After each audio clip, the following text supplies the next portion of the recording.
What is up everyone? Good day again sa ating mga ka-OKFM. So this is me again, DJ Max of 97.5. At ngayon, nandito pa rin tayo sa labas. We're still off the boot. Kasi meron pa rin tayong episode 2 gaya na pinangako namin sa inyo last time that we will be having our episode 2 dito lang yan sa ating off the boot, The Love Files. So eto na yon. So hindi na namin kapatumpit-tumpit pa gaya rin ng sabi namin. Meron tayong ibang makakasama ngayon para naman sa ating mga kilig moments, lungkot moments, or alam mo yun, para ma-inspire tayo na umibig. So tawagin na natin sila, our co-DJ, DJ Clear and DJ Ultraviolet. Palakpakan natin sila. Hi guys! Hello mga ka-OK! DJ Max! Yes, hello po sa Thank you inyo for having dalawa. us today. Thank you for having us today. Parang hindi naman kayo prepare niyan, no? Oo nga. Actually, this is a surprise. Natural niya na eh. Ganyan na talaga. Ayan. Hindi naman kayo prepare sa mga itsura nyo. Okay naman. Okay lang. Okay lang. Okay. So, kamusta naman po kayo? Kamusta ang buhay natin, DJ Claire? Ayan, very busy. Siyempre, kumikita ng salapi. Iyo.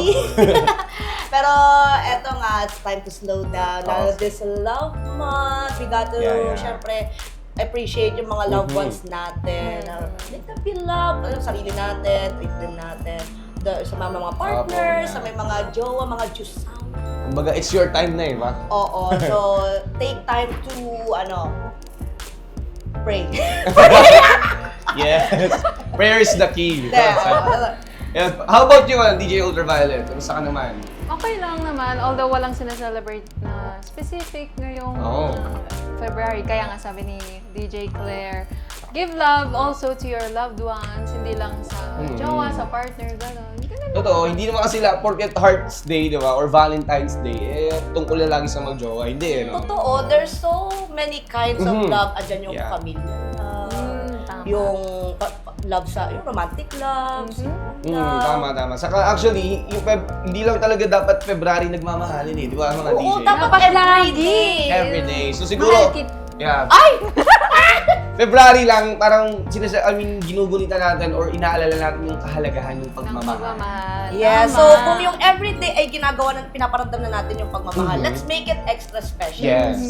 This coming February 4. Pwede kayong lumabas-labas, kung di nyo ginagawa, like sa bahay lang kayo, pero nagmamahalan kayo, pero pwede nyo i-extend sa labas yung pagmamahal. Although pagdating sa pag-ibig, hindi may mga certain situation like halimbawa may mga love story na nauuwi sa talagang nagkakatuluyan, happy ending. Tapos meron ding mga love story na nag-e-end na hindi naman Yung mga- kahit hindi naman talaga nila choice. Yes, and speaking of stories, Yes. andito tayo ngayon para magbasa ng story, gaya ng ginawa ng mga naunang DJ na kasama ko, DJ Macy and DJ Very Luna. excited. Nagbasa kami ng story from our listeners, of course. So, itong mga story na to ay mga happy ending na story. Hindi natin alam kasi Masalimuot na to.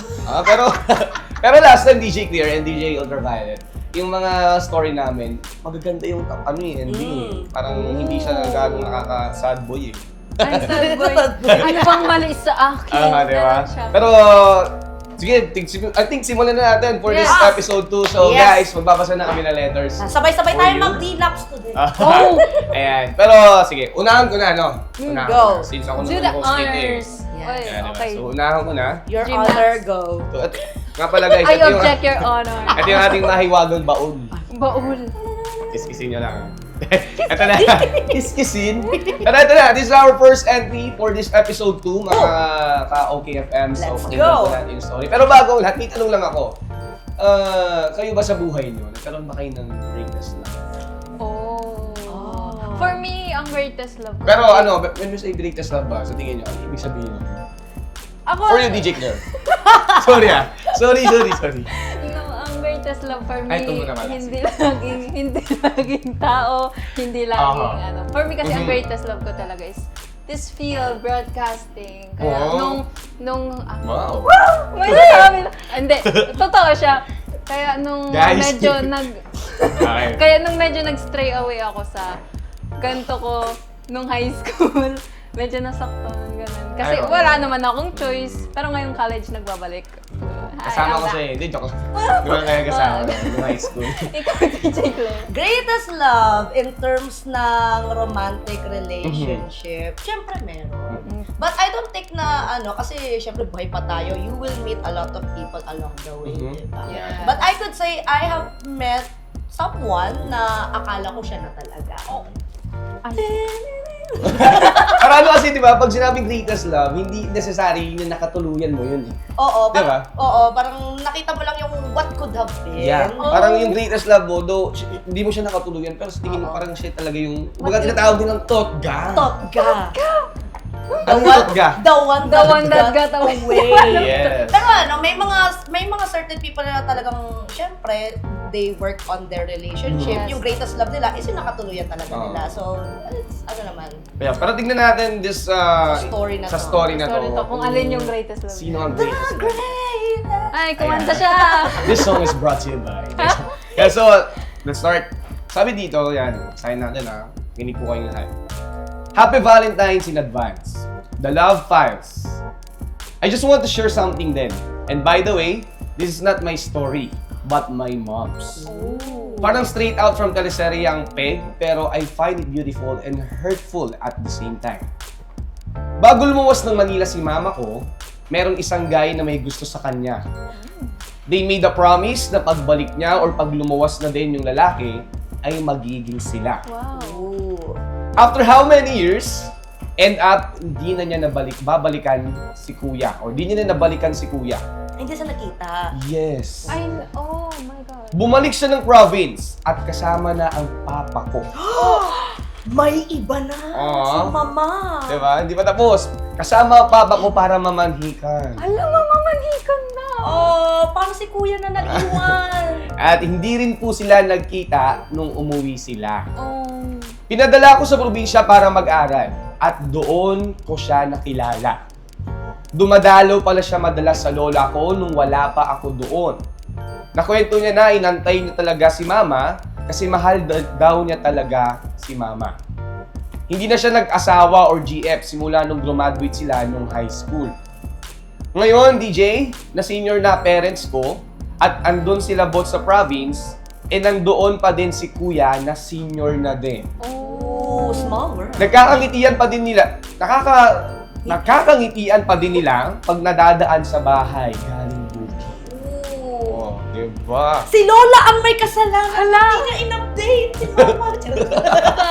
Hindi niya in-update eh, no? Then, that time kasi, syempre, in the olden days, wala pa naman yung chat. yeah. Cellphone, hindi pa naman ganun. Ba't hindi sumulat si Lola? Bakit hindi so? Pero ano parang Wattpad story. Right. Tapos hindi siya ganun ka-happy kasi hindi sila nagkatuluyan ni Kuya. However, si mama naman niya, yung si OP, mama naman ni OP is happily in a relationship dun sa bagay. Ayun lang, si Kuya na nag-antay is na-stuck from that process. Anong nakakalungkot sa yung side ni Kuya? Like, parang nag-promise kayo sa isa't isa na ipipilit natin to, ikaw talaga yung gusto ko eh. Ito yung sinasabi namin guys, communication is key. Communication is key. Pero siguro para kay Kuya, it's sad na parang nag-hold on siya sa past na yun, knowing na parang okay, taken na si, parang hindi lang naman isa yung tao para sa'yo. You will meet a lot of other people yun na, sa journey mo, sa buhay. And it's always your choice na piliing maging masaya ka. Hindi ka pwede, si Kuya, baka pinili niya rin talaga yung pagmamahal niya. But it could have been, he could have moved on. Yeah. Ay, parang sinasabi ng reality na hindi lahat ng long wait nag-pay Na worth off. the wait. Yes. Pero i-take in consideration din natin yung POV ni Lola. Kasi syempre, high school pa sila noon. Ginawa nila yung promise, syempre, puppy love. Ganun yung ganun. Syempre, naisip din niya, ay, baka hindi na ako makabalik. Ano nang mangyayari sa akin kung hihintayin ko pa siyang makaluwas, di ba? Paano kung hindi na ako makaluwas, ako yung hindi makaluwas pabalik ng bahay? Hindi naghanap na rin siya ng happiness in her own way. Oo. Hindi mo pwedeng gawing mundo yung Tao lang. Oh, gawin mo siyang part of your solar system. Ay, Diba? Pero, universe na yan. Universe! actually, na-curious naman ako kasi itong nagsulat na to, siya yung anak. Oo, parang alam niya yung babae. story ng Yeah. parents niya. Yeah, sa tingin mo kaya kung ikaw yung anak, ano yung mararamdaman mo doon? I would feel sad para kay Kuya. Yung kay Kuyang naiwan. But sasabihin ko sa kanya, Kuya, you deserve to be happy. Alam mo, Kuya, dapat naging papa kita. Ganun. Huwag ganun! Eh di tinapo ka ng papa mo! Wait lang. Parang ako sabihin ko kay Kuya, kuya, you deserve to be happy. Yeah. You don't, parang we appreciate na love mo si mama, ganon, but syempre, you got to love yourself too. Yeah. Ayan, di ba? Find a love for yourself. Oo, explore the world. Explore naman kahit senior. Oh, and for sure yung mama niya would have been happy if yung si kuya ay Nakahanap din Oo. niya. din. Kasi parang siguro sa span ng time na yun na nakilala ng girl yung mapapangasawa niya, siguro naisip niya rin na baka meron na rin itong Yun si Kuya eh. doon. Communication talaga. Yeah. Eh kasi noon di pa talaga kasi uso DJ Claire and O, DJ sulat-sulat DJ. pa lang Yeah. kasi ilang linggo bago dumating. Yung, mali, ibon pa yung nagpadala. O, di ba? Kaya Pwede. mahirap din. Pero parang merong, siguro pinatunayan lang din ni Kuya talaga yung Pagmamahal niya, yeah. Yun ang gusto kong commitment. Kaya kang hintayin kahit na meron ka na pagbalik mo. Uy, kahit meron ka na. Wag naman. Kaya pero, yun nga, parang masasabi natin, gaya ng tanong ko sa inyo kanina, di ba? Yung greatest love niyo. Parang si Kuya, yung mom nitong nagsulat, ay yung greatest Yun yung love. greatest Oo. love niya. Na willing siyang maghintay kahit gaano katagal. Oo. Mali mo, and I'm not alive. O, di ba? Si Katy Perry pala nandito. Iba pala si DJ Claire, guys. Kilala niyo, ito nakikita niyo si DJ Claire. Si DJ Claire po yan na hindi si Katy Perry. Ayan, siguro, Yun ang man natin kay kuya. Sana, na siya. I hope you're happy po. Kung sa... Kahit nakapaghintay ka ng super tagal. masakit no? Pero, Yeah, masakit pero at least nagkaroon siya ng closure. A closure and at the same time, meron na siyang, Yeah. may choice, meron na siyang choice sa okay, should I move forward or Yeah. I'll keep holding. saka, tingin ko, naging okay naman eh. Parang nagkaroon nga ng Kasi sabi nagingitian siya eh. So Mm, parang nagingitian in-accept pa. na niya na may anak na, may pamilya. Yeah. Uy, kamukha ni ano to. Ano Ay! Ganun ba? Nagingitian sila. Pero, yun, Yeah. maraming salamat, no? Thank you Thank kay listener na nag-send ng kanyang story. Story ng SS kanyang sa mother. pamilya niyo, Yeah. Bigyan ng title. Bigyan ng title, basahin nga natin. Ang promise. Ang probinsyano. Nung binabasa ko Ang siya, probinsyano! actually, nung binabasa ko siya, DJ, parang naiisip ko yung, alam niyo yung story nung, she's dating the gangster. Oo, yung matagal sila Yung greatest love ni Kenji, yung Gangster. tita ni di ba? Mm. Tapos nagkita sila, pero magkaiba lang ng ending. Lakas na Boogs. makawatch. Di ba?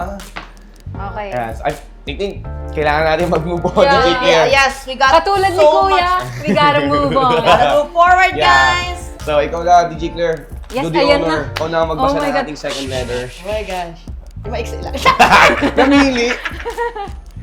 Okay. Yeah. Oh my God. Ay, wala pa pala. Dear DJ Max, Wow! Oh, DJ Max. Happy Valentine's. Ay, happy Valentine's din sa'yo, ha? I would like to share a story of mine with hopes na mapili at maikwento nyo ang aking story sa inyong segment. Oh. Uy. Ayan na.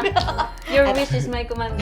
So, ay, greatest love din. Ang greatest love din. So, ito yung story. We were each other's greatest love, pero he had to go home sa province. So, si Guy naman yung umuwi sa Province din. Oh, probinsyano din yan. Yung He had to go sa province. Wait lang, what if yung girl yan, yung nagsulat, yung mama nito? Yung mama niya pala. POV! Yung mama niya yung nagsulat niya. Is this meant to be? Sige, continue, DJ Claire. So, umuwi siya ng probinsya to continue his studies na matagal na niyang tinatakbuhan. Isang sem na lang na dapat. He told me na being there makes him depressed. So, malungkot si Guy dun sa probinsya. And both kaming takot sa long-distance relationship. Pero, tinuloy namin. Until one day, he asked for a me time. Tapos, the next thing I know, hindi na siya emotionally and mentally stable. Ooh, naging cold. Ayaw na rin niya akong kausap and he started pushing me away. Sabi niya mag-usap na lang kami ulit. Pag nandito na ulit sila, mamamalagi sa amin. He went back here kasi may concert kaming panonoorin. I saw him again. Alam kong mahal ko pa siya pero nagbago na. Ba't tinatamaan ako dito? Alam, iba, hindi ba ikaw ang... Hindi ako yung story, pero I Hindi think, ko yun, I think this story is very common, lalo pagdating sa long distance. Yeah. So, ito yung continuation. Nagkasundo kaming tuwing weekends mag-usap. Kahit yun na lang, pero hindi rin natupad. Gigil ako. Trigger ako. Ang dami na rin nangyayaring malungkot sa buhay ko and di ko na kaya mag-hold on sa kanya. I broke up with him sa chat and wala akong nakuhang response. Yun siguro ang pinakamahirap, to leave without hearing a goodbye. I still love him until now, pero di na ako umaasang babalik pa siya if okay na ang lahat. Sana maging okay siya and successful in life. Love, Cha. ibang segment, ibang palabas pala yan. Sorry. Lungkot naman yung pangalawang letter. Oo, so ito yung kinoconsider niyang greatest love, pero yung situation naman nila, LDR. Oh my God, ang daming relate dito sa atin pagdating sa LDR. Wala silang choice. Oo, I mean, Meron siyang choice. meron siyang choice, pero kasi iba-iba kasi yung circumstances. May mga taong, halimbawa yung love language nila is physical touch, nakikita yung partner mismo. So, lagi kasama. May quality time lagi. Quality time. Meron namang mga tao na yung love language nila is parang 2 words of affirmation. Yes. Yeah. Basta may assurance na lagi ganyan and lagi Gift lang. Ganun. Oo, emotionally invested pa rin sa isa't isa. So I think parang this comes to the point na parang hindi na sila compatible dun sa situation nila. Pero, usapang LDR tayo eh. Parang, maganda pag-usapan ng LDR. DJ Oo, Claire. ang daming mga in a relationship siguro na mga kababayan na. Yes. Mga ka-okay na nakikinig right now na LDR yung kanilang Yan. situation. Usapang LDR, sa tingin Shout nyo. out po sa mga LDR dyan. Sa mga Keep LDR strong, dyan. huwag niyo po silang tutularan. Oy, hindi Ano rin kasi iba tayo na situation. Joke lang! Joke lang! Pero yan, usapang LDR tayo, DJ Claire. May tanong lang ako, DJ Ultraviolet. So, ano yung opinion nyo or yung yung personal perspective nyo doon sa LDR? Ay, ako meron. Kasi ranas ko to. Sige. Pam, pam, Spill. Ispill, istorya. So ako naman ang mag-share ng istorya. Oh, Okay, sige DJ Claire, kamusta ang LDR? Parang muna ako na kinuha. Sorry. Pero meron ako naging partner. Mhm. Hala, baka manonood siya, malaman niya. Hello po sa naging ka-LDR ni DJ Claire. Wait lang, dalawa magkaibang relasyon yun. Okay, hindi sabay yan Hindi, no. Okay. So, meron akong naka-LDR during, bago mag-pandemic. So, akala namin magkikita pa kami. Tapos, syempre, pandemic, hindi namin makita isa't isa. Siya taga Manila, ako taga Bataan. Okay naman yung relationship at first, ganun. So parang nag-go through namin yung support namin yung isa't isa, lalo yung time ng pandemic. However, nung mga pagdating ng dulo, I guess things got toxic. Tapos parang unti-unti na siyang naging cold.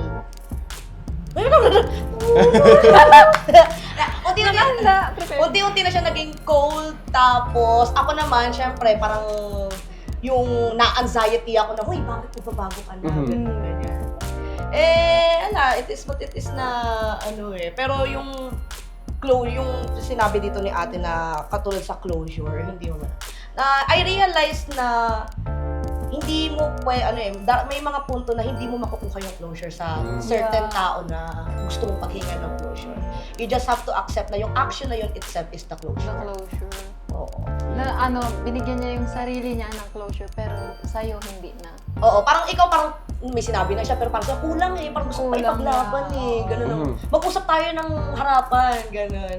Pero wala na talaga. So, you have to accept yung fact na yung action itself is the closure and you have to move forward. Yeah.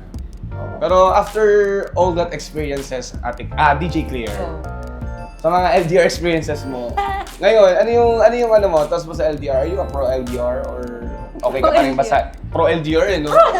Pro ako sa lahat ng klase ng relationship as long as nag-work sa it works. Pero personally, okay ka pa rin sa LDR? Okay naman, basta pa rin, may binibigay yung quality time, yung assurance, and yung lagi yung pinipili yung isa't isa despite the challenges. Ayun kasi yun the word assurance no? Saka merong mga LDR couples na in the end, kinakasal, sila pa yung super tatag kaysa sa mga couples na kakilala mong nandyan lang. So ikaw, DJ Ultraviolet, goods ka lang din sa LDR? Okay lang. Goods ka lang. Next stop. Hindi, pero In reality kasi may mga tao talaga na mga ayaw nila sa LDR. Diba? It's just, there's nothing wrong with it. Kasi nga, gaya na sabi ni DJ Claire, iba-iba yung love language ng mga tao. Yeah, it all comes down to preferences kasi yan. Oo, and wag natin i-shame yung preference ng iba just because that's not ours. Yeah. Yeah, saka sabi ni DJ Ultraviolet, marami rin talaga nagtatagumpay na LDR, guys. Totoo. Diba? Kung mahal nyo talaga isa't isa, walang distansya, walang layong milya pa yan. Sabi Ang nga mahal. nila, absence makes the heart grow fonder. tama. So, naman naman sana mas namimiss yung isa't isa. Walang, ano yan nasa Brunei ka man, nasa Malaysia ka man. Ba't parang meron kong sa Brunei? Hindi, sa Malaysia. Malaysia. Malay ko. Iba rin si DJ Malay Ultraviolet. ko. Malaysia. So I think Ayan, let's that is proceed the to second another story. Ako naman. third Yes, letter yes. for this episode. DJ Ultraviolet, kuhain mo yan. Sana masaya ka naman. Hindi, Okay. actually okay din na nababasa natin yung mga ganyan story. Di ba? Yan yung reality eh. Mm-mm. Hindi sabi yung relationship, it's not all about Tama. rainbows Kasi and bubbles. relationship yan Hindi naman siya... Oo, there will be ups and downs. May mga successful, may mga hindi successful. Hindi lang. Kaya sabi, ship, lulubog. May mga Relationship. may mga malabangin, no? Kaya Okay, sige, ito DJ na. Ultraviolet. Our third Story. entry for today is, ito na, sisimulan na natin. It was a coincidence when I saw na naghahanap po kayo ng love stories to tell. Kaya I'm here. Ayan, sabi ko naman sa inyo guys, dapat kayo lagi tumutok sa sa page namin eh. Shoutout sa'yo. Buti nahanap mo kami. Yes. Ayaw niyang anonymous eh. Ayaw magpaano pangalan. I hope na mapili po ang story ko and ma-share sa audiences nyo. Thank you in advance, OKFM DJs. Yeah, ito You're na. welcome! Ito na yun. Ayun na, ito na talaga yung story This niya. is it. Hindi ko alam kung paano sisimulan to. Kasi hanggang ngayon, masakit pa rin. Pero Fresh ang sugat. Pero siguro, ganito na talaga. Kailangan mo munang ilabas bago ka tuluyang makamove forward. Oo. Minahal ko siya nang hindi nagmamadali. Sino? Very patient. Ay, okay. Si OP, yung writer. Si OP. Yung tipong hindi ako humingi ng kahit ano, basta masaya akong nandyan siya. Sa mga simpleng usapan, sa mga araw na pareho kaming pagod, sa mga sandaling tahimik lang, not the awkward kind, but yung comfortable. Akala ko pareho kami ng nararamdaman. Akala ko pareho kami ng direksyon. Pero, Akala mo lang. mali pala ako. Dun, dun, Aray mo. Hindi siya umalis bigla. Mas masakit pa nga kasi dahan-dahan. Oh! Aray mo. Unti-unting nawalan ng time. Nawala yung lambing. Nawala yung effort. Hanggang sa napansin ko na lang, ako pala yung mahinihintay. Siya pala ang... Parang yan, DJ Claire, Killing Me Softly. My God! Ako, Diretsuhin mo na, huwag mo nang patagalin. ganun niya, alisin yung... Tapos, ako na lang yung umaasa. Ako na lang yung lumalaban para sa isang bagay na siya mismo matagal nang pinitawan. Sinubukan kong intindihin. Of course, sinubukan ko ring ayusin. Sinubukan kong maging sapat. Pero may mga laban pala na kahit anong gawin mo, talo ka pa rin kasi hindi ka na pala mahal. Ang sakit pala ng Ang gano'n. sama, ang sama. Hindi pa, Ayoko meron na pa, narinig eh. meron pa. Nate-trigger ni si Sige, DJ sige, Max. sige, sige. Tinan mo, nanginginig na. Sige. Ang sakit kasi. Ang sakit pala ng ganun. Yung wala kayong malaking away, walang sigawan, walang galit. Kasi mas madaling mag-move on kung may galit kang hahawakan. Pero sa ganito, ang hawak mo lang ay alaala. At tanong kung saan ka nagkulang kahit alam mo namang hindi dapat. Ano? Kahit alam mong hindi naman dapat. Tama pala yung sinabi ko. Ngayon, natuto akong pakawalan paunti-unti. Hindi dahil ayaw ko na, kundi dahil ako naman yung kailangang piliin. Hindi madaling kalimutan ang isang tao na naging tahanan mo. Pero mas mahirap manatili sa lugar na hindi ka na gusto. Sakit Para sa mga nakikinig ngayon na Magkilala ko yan, nasasaktan. Uy! Ay, sorry. Sorry. Ayun, sabi niya pa, para sa mga nakikinig ngayon na nasasaktan, hindi kayo mahina. dahil minahal nyo. Minsan, minahal nyo lang yung maling tao sa tamang paraan. Thank you once again, DJs. Wow. Salamat for sharing. Pinunit!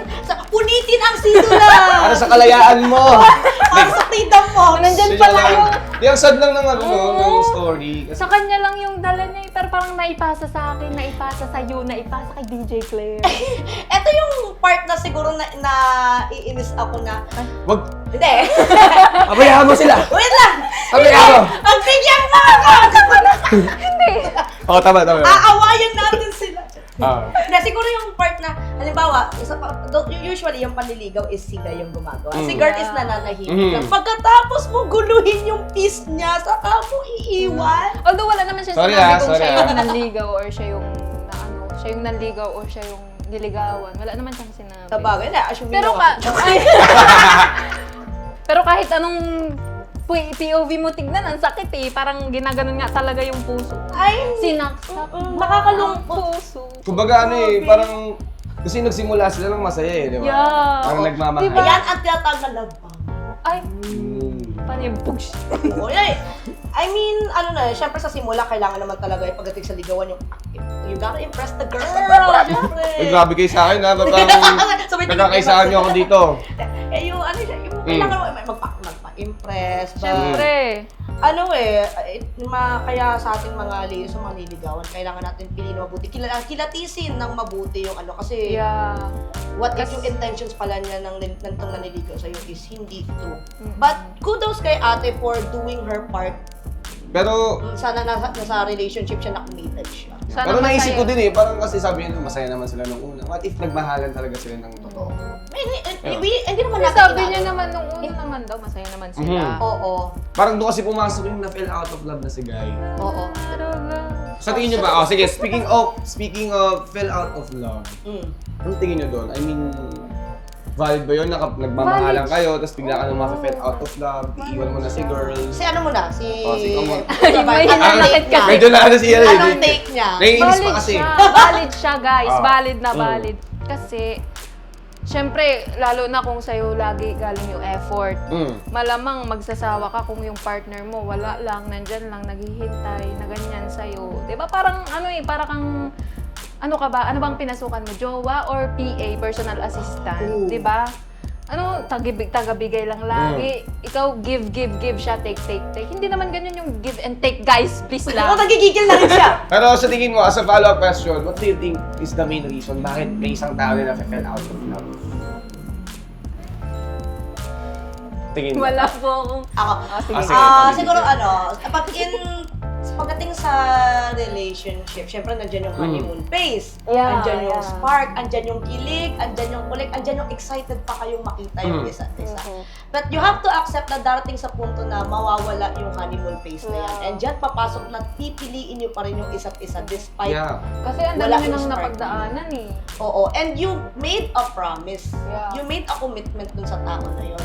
Now, if you no longer want to be in a relationship, you have maging respectful ka sa other person na parang ano mo siya, parang wag mong hayaan mo na parang Wag mong iiwan wag sa mong ere. i-breadcrumb na iiwanan sa ere. Maging honest ka sa kanya. Yeah. Pero Mas actually, Like, much better yung masakit communi- na honest ka, sasabihin mo, kaysa yung dadahan-dahanin mo para, kunyari, ako yung good guy, parang sabi, hindi naman ako Right. nakaka-break eh. Oo. pero you know what? Kasi actually may naalala ako nung nag-program ako last time. Mm. Nag-usap din kami about love. And may nabasa ako doon na shinare ni Eugene Domingo. You know Eugene Domingo? Ay! Of course.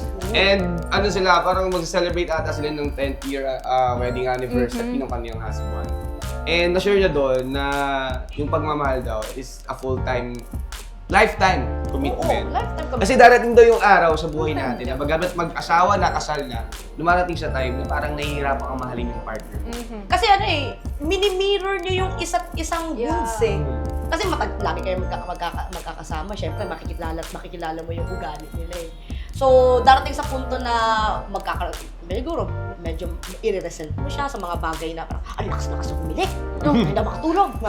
Sample lang. Diba? May mga... Ibig sabihin pala, no, sa mga nagmamahalan, dumarating din yung sa point na kahit gano'n nila kamahal yung isa't isa. Yeah. Na dumarating sa point na parang this day, parang hindi ko siya mahal, ang hirap niyang mahalin. Oo. Pero dahil committed ka sa kanya, that is sabi ni Eugene according to Eugene love is, dahil committed ka sa kanya, you will always choose that Them. guy. Yeah. That partner. Tama naman. Diba? That girl. That girl.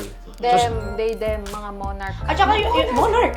Pero ano, yun nga eh, if you truly love someone, at least man lang yung sa pinagsamahan nyo, have respect to the Yeah. other person. Na if ayaw mo na sa relationship na yun, huwag kang mag-cheat. Tapos kang maging honest ka sa kanya na ano, it's no longer worth In that. this case naman, sobrang, for me, sobrang, nung dahan-dahan mo siyang papakawalan. Kasi tama nga yung sabi niya. Binibitawan. Ikaw na lang yung tipong ikaw na lang pala yung Oo, nakahawak. ikaw na lang nakahawak. Ay, kaya pala magaan. Ikaw na lang pala yung lumalaban. Oo. Kasi, ang tama nga siya, mas masakit. Masasakit. Tapos, Wala kang Yeah. reason para magalit sa kanya. Walang reason kasi dahan-dahan niya ang ginawa. Although, okay lang din. Kasi nga, malay mo, preference ng tao na dahan-dahan niyang, malay mo, dahan-dahan niyang hiniwalayan kasi binigyan niya ng chance. Kaya nga di ba? Kaya nga lagi nating iisipin yung key sa magandang relationship. That is communication. Communication. Understand? And syempre respect. Mhm. Yeah. Ano yun at least kay ate, she's able to accept her situation and makapag-move forward. Hindi na napatagal yung kanyang suffering. Ngayon, punitin natin ulit ang sedula. Para sa kalayaan. Nandyan yung feelings niya. And tingnan mo. okay, so that is our third entry. story. Yeah. So ngayon, I think this is the last for this episode. Nabitin Diba? Nabitin tayo. Pero tingnan natin kung Uy! mahaba. Medyo Article mahaba na yan, yung ba? Article. Medyo mahaba yung kanyang, story. Sige, basahin natin. Sabi ito, walang ano-ano nag-start agad Sabi niya, I would like to share a story about my best friend. Oh, tanong ko, DJ Claire, DJ Ultraviolet, nagkaroon na ba kayo ng best friend sa buhay niyo? Yes! Of course. Multiple. My friends. Yeah. Pag best friend ba, pag sinabing best friend ba, dapat isa lang? No, I don't think so. Hindi naman. Why? I mean, depende naman yan. Like, halimbawa, anong klaseng connection na you have Meron to your kayo, friends. yeah. Oo, parang hindi naman pwedeng, ako may certain friend ako for, sa career ko, may certain friend ako na best friend dito, sa certain Yeah. So sa lahat ng aspect, Kasi meron sa lahat ng pinupunta mo sa buhay, best friend ka. Best friend. Ano ang best friend ng bayan? Sige, meron akong dalawang best friend. Yun, so parang childhood friends ko sila. Sila yung kino-consider kong best. Tapos meron din sa other areas ng buhay ko. Ako kasi ang best friend, meron akong best friend na pinsan, meron akong best friend from elementary, Pamilya, ganun. best friend from high school, best friend from college, dito sa work, meron din, ganun. Ayan. So, Diba? So, hindi ko masasabing isa lang dapat. Pero best I'm friend. Pero sure- depende sa ikaw kung gusto mo isa lang best friend mo, go. I'm sure merong mga tao na very picky pagdating sa kanilang mga kaibigan. Yeah. So, meron talaga silang iisang best friend. And ano yun? so how about best friend na opposite gender? Oh, boy best friend, Yeah. girl best O friend. kaya girl best Okay friend. lang sa akin, basta wag Pero yung, wag yung typical na boy best friend, girl best friend na kapag wala yung jowa Ay! Ganon, di ba? Iba na yan Iba Ay, na mga yun. ganun. Huwag naman ganun.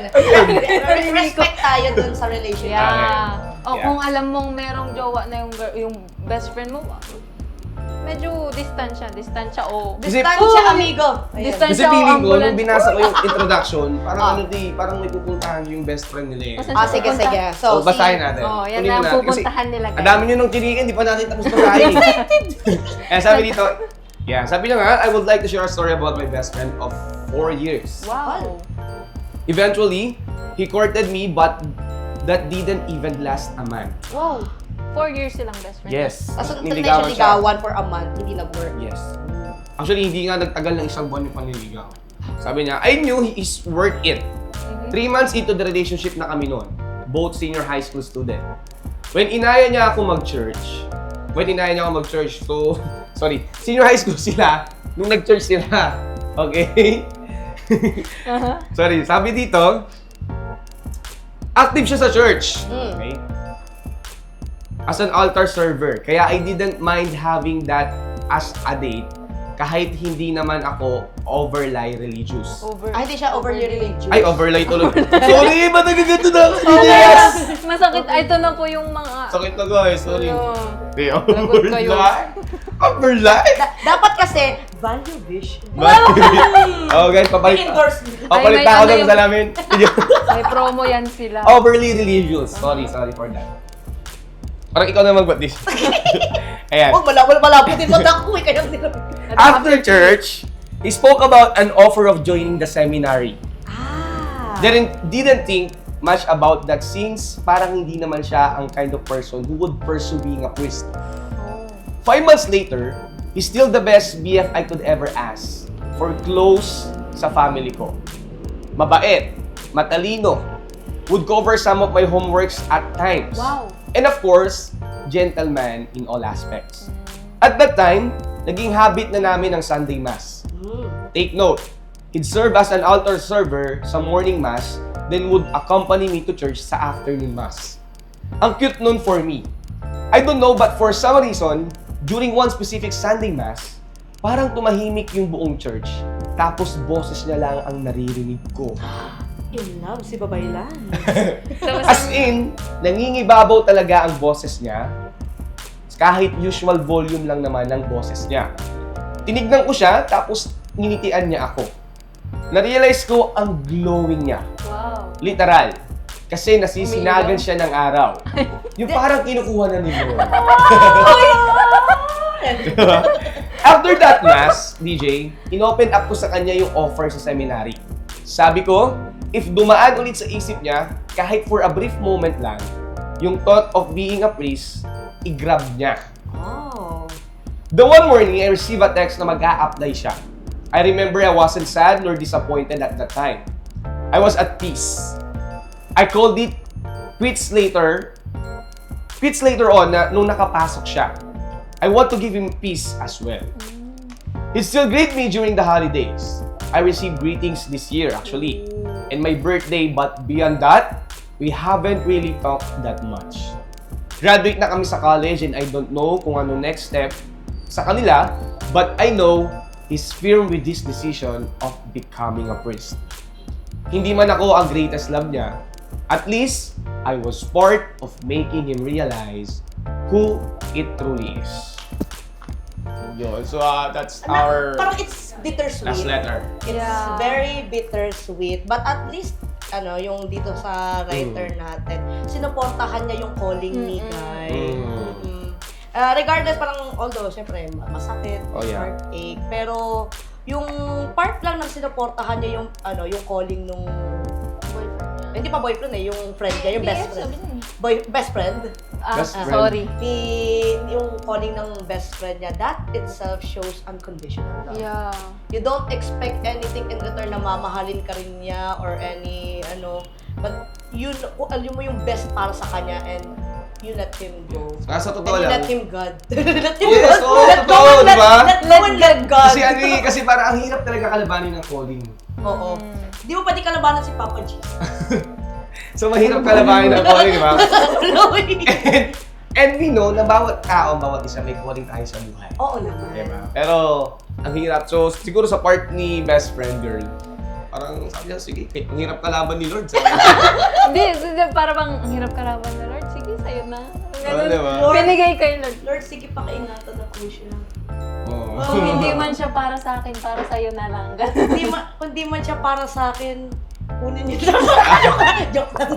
Parang parang din natin makikita na parang si Lord, kaya niyong kumuha ng tao sa buhay mo, kaya na rin magbigay ng tao sa buhay mo. Oo, and I think sa sobrang good ng heart ni ate, she will find someone na talaga ibibigay ni God din para sa kanya. Kumbaga sabi ni Lord, sige, binigay mo sa akin tong magiging servant ko, I will give you someone na magiging That will best fit for you. Yeah. Diba?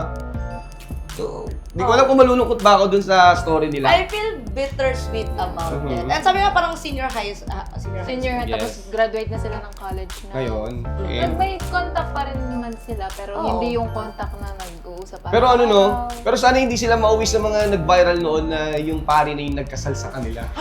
Ay, parang movie yun! Sana hindi sila mauwi sa ganung sitwasyon. Kasi masakit talaga yun kahit sabihin mong, I mean, di ba? kung halimbawa nakapag-move on naman na both sides, I Yeah. think it's Okay okay. naman. Pag Pero nakapag-move on. Pero kapag kung may... hindi pa, makikita ko siya sa altar, pero hindi siya yung bride ko. Oh! Shit! Ako po magkakasal sa kanila. Na parang kasalanan pa ni Lord na. Bakit parang si yung movie ni Carlo Aquino? Yeah. Sino bang, ang babae, si Barbie yung babae doon di ba? Parang, oo. Tapos kailangan niyang bumalik, kailangan niyang I mean, pinagdasal niya na gumaling, di ba? Tapos magpapatuloy siya sa seminar. Oh. I like it. I like the, gusto ko yung ending na letter natin. It's bittersweet, but tulad nga nito sa mga nating mga stories, there are always a lesson sa mga relationships na hindi nag-work. So, God never wastes a hurt. That is quoted from RFTH, right from the heart. Yes, right from the heart. Dedications mula sa puso. Wow. Yes, parang kumbaga, God never wastes a pain. Lahat Oo. yun may learning. And merong tinuhubog sa'yo. Diba? Oo. Parang, ako siguro sa akin, I wouldn't be siguro this wise pagdating sa relationship if I haven't gotten through a lot of pain in my life. And siguro hindi rin ako magiging humble enough kung siguro ang tingin ko, taas din sa sarili ko. I wouldn't be humble enough if hindi ko na-experience yung mga mistakes sa buhay. Ang importante, you learn from those. You don't get stuck from victimhood na parang, sila yung gumawa ng masama sa akin eh. Okay lang na mag-take time kayo sa sarili nyo na, oo, iiiyak ko muna to ng isang linggo, ng isang araw, gano'n. After that, go with your life. Kasi, hindi lang naman siya yung tao sa buong mundo, di ba? Oo. And, maganda nga yung topic namin ni DJ Miko kanina. Na-share ko lang yung about sa yung halimbawa, yung sa love, yung greatest love na mention mo. For me, siguro, akin lang to in my opinion. Masasabi ko, yung greatest love natin, syempre si Papa God. Then next is, yung sarili natin. Because, to be able to, para makapagbigay ka ng love to others, kailangan may pagmamahal ka rin within yourself. Yeah. You cannot give what you don't have. have. Exactly. So, kapag ikaw, you yourself are full of love, na ano mo yung sarili mo, very secure ka sa sarili mo, you say good things about yourself, pinupush mo yung passion mo, yung dreams mo, you feel enough na sa sarili mong company. Pag dumating yung na yun sa'yo, hindi mo siya isa-self-sabotage. Yeah. You won't, kasi you'll be able to give back. Parang no? And you'll be able to have boundaries. Parang nakakatuwa kasi transition yung mood natin, parang seryoso na bigla eh. Diba? What a way to end this episode. Wala po ditong bitter. Kaya. Minsan.